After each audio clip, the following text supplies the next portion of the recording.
আমাদের কাটিগড়া রাজারটিলা সীমান্তবর্তী ফেরিঘাটের যে বাঙ্গন দীর্ঘদিন থেকে চলে আসছে, আজকে হঠাৎ করে সকাল 9টা থেকে 9:30টার মধ্যে যে বাঙ্গনটা দেখা দিয়েছে, সেই বাঙ্গনের ফলে যে জনসাধারণ আমরা এখানে বসবাস করছি, তা আমরা আমাদের জীবনের অত্যন্ত ঝুঁকি নিয়ে এখন আমরা বসবাস করতে হচ্ছে।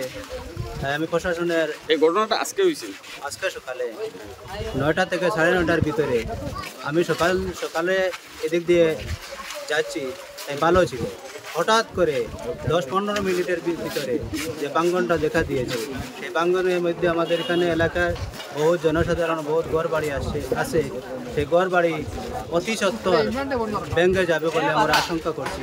তাই আমি প্রশাসনের দৃষ্টি আকর্ষণ করছি, অতি সত্বর এখানে এসে ব্যারিকেড দিয়ে দুদিকে ব্যারিকেড দিয়ে রাজারটিলা সীমান্তবর্তী এলাকায় রাজারটিলা যে বাঙ্গন, সেটা বিগত দিনে হয়েছিল। আজকে নতুন করে 9টা 9:30টার ভিতরে নতুন করে 40-50 মিটার জায়গা আবার ভাঙে গেছে। এমনভাবে ভাঙে গেছে 40-25 ফুট গভীর হয়ে গেছে। তাই আমি প্রশাসনের দৃষ্টি আকর্ষণ করছি। এখানে আশপাশে লোক আছেন, ঘর বাড়ি আছে, কিন্তু এখন পর্যন্ত প্রশাসনিক কোনো পদক্ষেপ নেওয়া হচ্ছে না।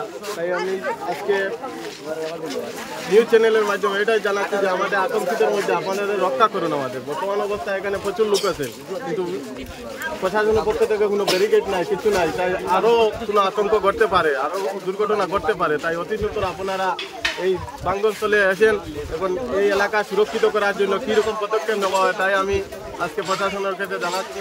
কেননা আমাদের এলাকার এখন বহু মানুষ এখানে আছে, কে কাজ করতে, জনসাধারণ কে কার কথা শুনবে, কিন্তু প্রশাসনের লোক এসে যদি ওনাকে বাধা বিপত্তি দেয় তাহলে এখানে রক্ষা পাবে। তাই এখানে বাড়িঘর 2টি বাড়ি আছে, বর্তমানে এই বাড়ির দিকেও ফাটা ধরছে। আমরা দেখতে পাচ্ছি বাড়িতে পুরা সীমানার মধ্যে ফাটা আছে, কিন্তু আরও আগ বাড়িয়ে যেতে পারে। তাই আমরা আতঙ্কিত থেকে প্রশাসনের দৃষ্টি আমাদের রক্ষা করুন।